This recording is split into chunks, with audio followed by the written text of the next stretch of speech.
Hi there, future Jack here. I wanted to say that this video is 100% spoiler free. We don't go into spoilers at all, so you are safe to watch it if you haven't seen the show. Ha, I told you I'd put this in there. Wait, they don't know yet. Hi there, my name is JackTheFallout. And that's because I am a massive fan of the Fallout series. Having played Fallout 3 back in the day, along with New Vegas and Fallout 4 VR, 76, I've played pretty much all of them apart from the originals, but that's because I'm more of a modern gamer. Maybe I'll play them one day, who knows. But I love the stories, I love the settings, I love the lore, all of that stuff to do with Fallout. I really enjoy it, and I think it is wonderful. And I think what Timothy Kane and others helped create is one of the best and most interesting worlds to ever be created. So when I heard that Amazon and the creators of Westworld, fantastic series, never seen the last season though, were doing a Fallout series, obviously my worry meter was off the rails, because Fallout has a very specific feeling about it, and it's one of those series that will be so easily to fuck up. I've been very nervous about the series. There's been feelings of like, oh, they could ruin this, they could make this the worst thing to ever happen to the Fallout franchise, and that's alongside Fallout 76, even though I quite enjoyed it, but still. So what I wanted to do in this video is I wanted to talk about my hopes and dreams and feelings before I've actually seen the show, and then once I've watched the show, it will cut to my feelings and thoughts once I've seen it, and, you know, whether or not it blew my expectations out of the water. And I feel like this is an interesting idea for a video, something a little bit different. I am JackTheFallout after all. So how about we do this? Watching the trailer, I think all of the characters seem rather interesting. For example, Lucy being a vault dweller and the ghoul being a ghoul. It's always nice to see ghouls put in the limelight, because I feel like they're not utilised enough as like a main character source. I always think that a Fallout game should have a playable ghoul. I've always loved the ghouls. If I had it my way, I'd be a ghoul in the Fallout universe, because fucking hell, being able to live 500 plus years would be amazing. I don't know that's how long that they actually live. It might be like 200-300 years, but, you know, being able to live longer at the sacrifice of missing your nose. Yeah, go on then, I'll take that. And the fact that the Brotherhood of Steel are in it as well, that always interests me too. I'm currently just watching the trailer so I can gather my thoughts, but I also think that Matt Berry voicing all of the robots, well, not all of the robots, but the Mr. Handys, I think that's an excellent casting choice. He is a fantastic actor. I love him in What We Do in the Shadows. I just think that's really cool. Here's something interesting that I had a thought about. I think that it would be really cool and interesting if the Brotherhood of Steel guy has something against the Ghoul guy, because Brotherhood of Steel don't like anything mutated. They're against that shit. They want to eradicate everything that's mutated, alien or creature. So if there's a back and forward between them two, I'll definitely be happy with that. So what are my hopes and dreams and interests of seeing in the Fallout series? Well, I want to see Ron Perlman at least once, because if you didn't know, every single Fallout game has had Ron Perlman in it, so why wouldn't he be in the series at least once as a voice, as a little homage, or as a something? I want to see Ron Perlman, basically. I haven't looked at the cast. I'm going to try and stay away from seeing who's in the cast. The reason I know about Matt Berry is because I saw someone say it and I had to double check myself. But most of it, I just want to keep a fresh new thing. I want to see a Deathclaw. Deathclaw, the creatures in Fallout are iconic and interesting. I think seeing as many of these creatures as they can, done in a really interesting way. I know because of the trailer we're going to see a Yaoguai, so I hope that we see Deathclaws as well as super mutants, and a huge horde of feral ghouls.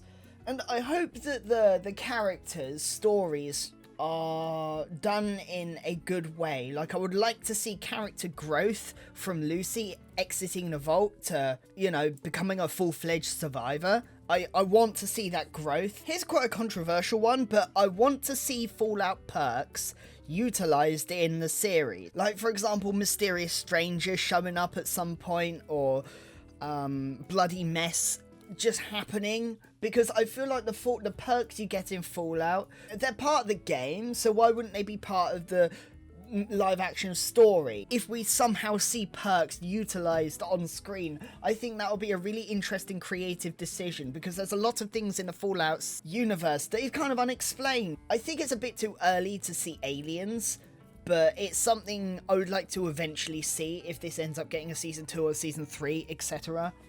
And lastly, I would love for the world to feel real. And to feel built upon, because a series like this, looking at the trailer, some of the visuals look a little bit too unapocalyptic, a little bit too clean. I would like to see the world actually fully realised, and, you know, you feel like this is Fallout. With the humour as well. It has to have the Fallout humour, the darkness.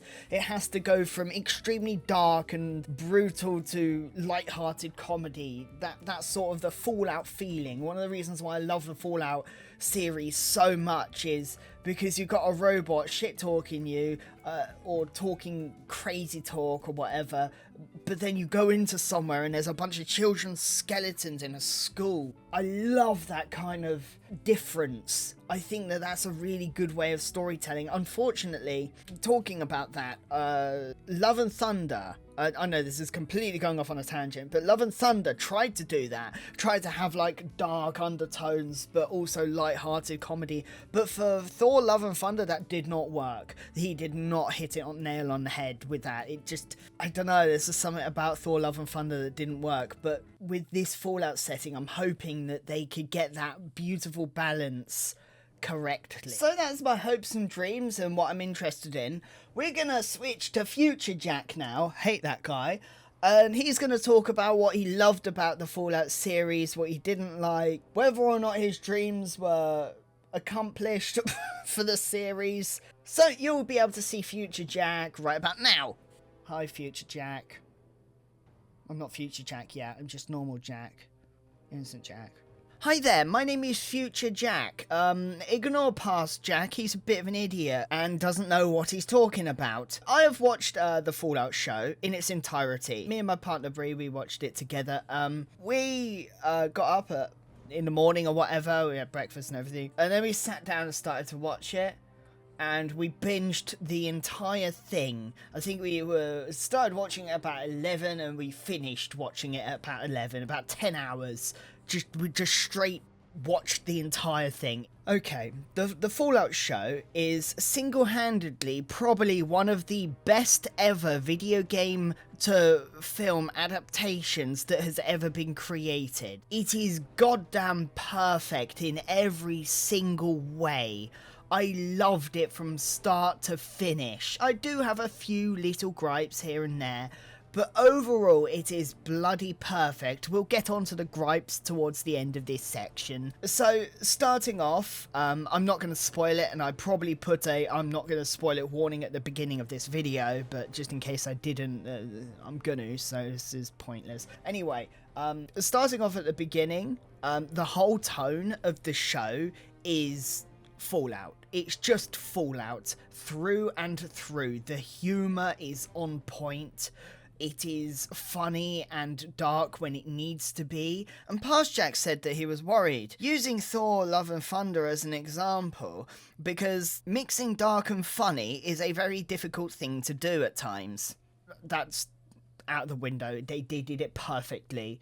They used black magic to make this work. I don't know. They sacrificed virgins or whatever, because this show is fucking perfect, and I am so goddamn happy to the writers, the cast, the crew, just every single person that has worked on this masterpiece. I just thank you from the bottom of my heart. They're not going to be watching this, but I just need to get that out there at some form, because I'm so grateful that this is good. Because as I said before, they could have fucked it up very easily, and they didn't.